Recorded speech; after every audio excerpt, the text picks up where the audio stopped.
I was raised into a Christian family in a Christian home. I was always in church every Sunday. My mom took my sister and I. Growing up, we did Bible study every Wednesday. We were in Sunday school every Sunday. Very Christian background, very loving family, very fortunate and blessed.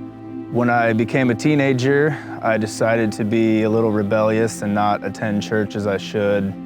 And that continued through my teenage years. Started getting into trouble with the court. And when I became an adult, I just quit going to church completely. After turning 21, I got heavily into drinking and drug use, and that continued throughout much of my 20s into my very early 30s. I met a wonderful woman, had the best life you could imagine. And then my disobedience to quit drinking caused her to divorce me. So one Sunday morning, I was sitting in my basement watching a sermon online from my local church that I grew up in.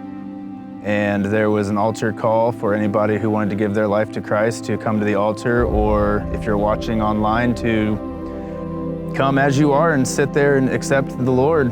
So with tears filling my eyes and bawling my eyes out, I confessed everything to the Lord. I had nowhere else to go but to look up to Jesus and ask him, what do you want me to do?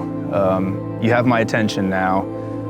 What do you want? I quit asking for him to save my marriage and to just save me. You know, whatever your will is for my life, let it be done. Through divorce care, I found healing, and I found a joy that helping others heal could bring. Shortly after divorce care, I got into a program called Stephen's Ministry.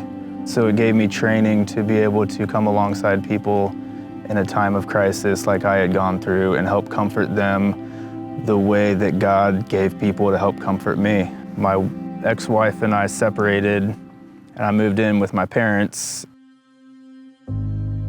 And shortly after moving in with them, they both had COVID, so I knew that I couldn't spend 2 weeks in quarantine with them.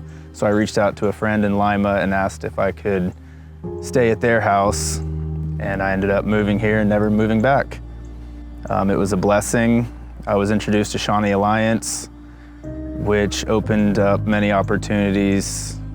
I started attending Iron Sharpens Iron, and that bond with the gentleman there really strengthened my faith. It just gave me strength and courage that having camaraderie does.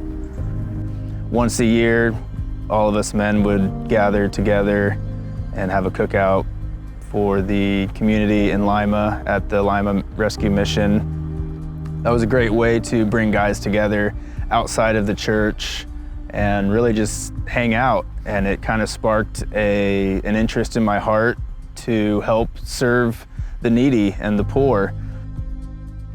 Midway through 2022, Pastor Chris asked me if I'd be interested in interning with Shawnee Alliance. Without skipping a beat, I said absolutely. The next day I went into work and put in my 2-week notice and started my journey with interning at Shawnee Alliance. And that internship was to help mold and define my calling. I knew for a while that serving others was what I wanted to do, and I knew for a while that it wasn't going to be in Ohio. Serving in Fort Myers doing disaster relief after Hurricane Ian kind of lit the fire to do missions. And shortly after those trips, I was back in town for, I believe, a week and a half, and I was offered an opportunity to serve in Abaco, which is one of the northern islands of the Bahamas, which was affected by Hurricane Dorian in 2019, which basically wiped out the entire island.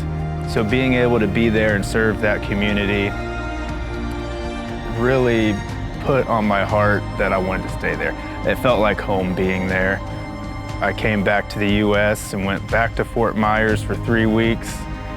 I applied for a construction manager job with a disaster relief company in Fort Myers, got the job, accepted the job, and then the next day, the founder of Many Hands called me up and asked me if I could be in Abaco the next week, being the construction manager there. So next week, I'll be in Abaco. Through all of this, God has taught me to be patient and wait for His timing and to be obedient. He blesses those who are obedient, no matter how hard it is, no matter how trying it is. If you remain obedient, He will bless you beyond your wildest dreams and take you to amazing places that you never could have imagined that you would have been. My name's Andrew Brigner, and I'm a transformed life.